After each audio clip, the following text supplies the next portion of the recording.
आज आपण बघणार आहोत दुधी भोपळ्याचे धपाटे किंवा आपण त्याला थालीपीठ म्हणू शकतात, पराठे म्हणू शकतात।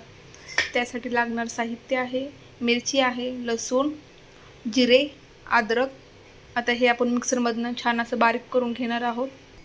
हे पण असं हे बारीक करून घेतलं आहे। आता ह्या भोपळ्याचे थोडेसे आपल्याला हे साल काढून घ्यायचे आहेत। हे पहा, आता आपण ह्याला खिसणीच्या साहाय्याने खिसून घ्यायचं आहे।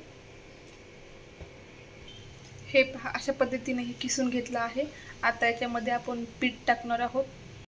हे ज्वारीचं पीठ आहे। ज्वारीचं पीठ मी 2 वाटी टाकणार आहे। हे गव्हाचं पीठ आहे। गव्हाचं पीठ मी 1 वाटी टाकणार आहे आणि बेसन पीठ पण 1 वाटी टाकायचं आहे। आता याच्यामध्ये आपण हे वाटण टाकणार आहोत मिरचीचं। आता आपण याच्यामध्ये कांदा टाकणार आहोत, बारीक चिरून घेतलेला आहे। त्यानंतर कोथिंबीर टाकणार आहे।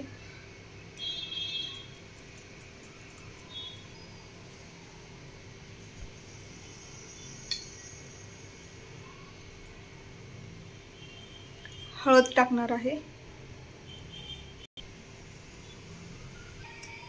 तीळ टाकणार आहोत आणि थोडासा ओवा टाकायचा आहे। ओवा थोडासा हाताने असं मॅश करून घ्यायचा आहे।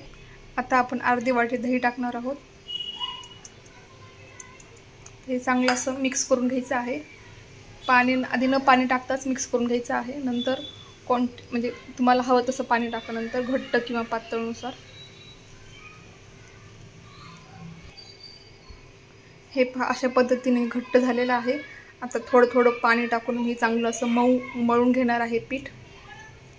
हे अशा पद्धतीने आपल्याला पीठ मळून घ्यायचं आहे। असा गोळा तयार करून घ्यायचा आहे आणि हे रुमाल घेतला आहे, पूर्णपणे ओला करून घेतला आहे। आता हे अशा पद्धतीने आता आपण अशा पद्धतीने हाताच्या साहाय्याने असं थापणार आहोत।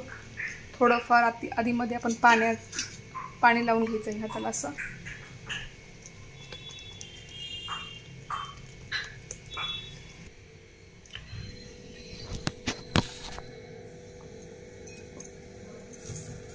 अशा पद्धतीने तव्यावर टाकून घ्यायचं आहे। हळूच रुमाल काढून घ्यायचा आहे। आता आपण थोडं तेल लावून वरून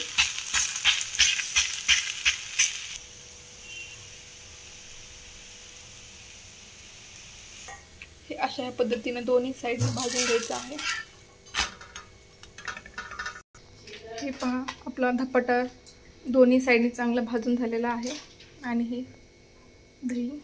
दही धपाटा रेडी आहे। तुम्ही नक्की ट्राय करून बघा। धन्यवाद।